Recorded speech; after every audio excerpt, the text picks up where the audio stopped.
John and Charles Wesley did not intend the early Methodist renewal movement within the Church of England to become a separate ecclesial entity, which at times leads some to describe Methodist ecclesiology as deficient. However, at other times, the emergence of Methodism in America is commended for its heritage as a renewal movement, particularly the claim that Methodism developed from a missional imperative rather than from doctrinal disputes similar to the origins of other Protestant denominations.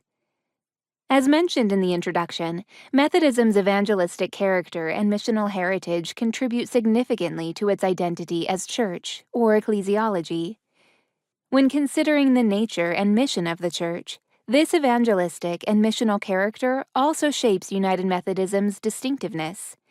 This chapter describes the heart of United Methodism's identity as church, its nature and mission, offering a constructive theological commentary for faithful ecclesial practices of disciple-making. Nature of the Church. The nature of the United Methodist Church can at times seem elusive. According to Bishop Scott Jones, one of the least well-defined areas of United Methodist doctrine is its ecclesiology. United Methodist ecclesiology exhibits tensions between our mixed heritage from Catholic and Protestant roots, namely its roots as a renewal movement and the emphasis placed on doctrine. Albert Outler's question mentioned in the introduction, "Do Methodists have a doctrine of the Church?" echoes and sometimes haunts conversations regarding Methodist ecclesiology. Outler offers an accurate but ambiguous response. The answer yes says too much, no says too little. In a manner of speaking, which is more nearly accurate than the other two, seems nevertheless equivocal.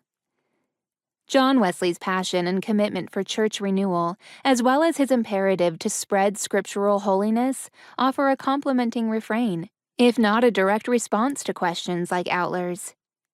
Jones explains this creative tension and characterizes United Methodist ecclesiology as a means of grace. United Methodist ecclesiology and understanding of the means of grace is practical. From a firm base in a traditional Anglican approach, the Church makes adaptations to enhance its mission. Richard Heitzenrater also responds to Outler's question by describing the Church as a means of grace in an effort to align the being of the Church, or what it is, and the practices of the Church, or what it does. The means of grace in Wesleyan tradition acknowledge the presence and accessibility of God's grace for those participating in individual or communal practices. The church is the primary location in which one lives out one's faith as a participant in a community of faith and a member of the body of Christ. Jones explains that the church may be best understood as both a means of grace in itself and as the locus where God's grace is most consistently found.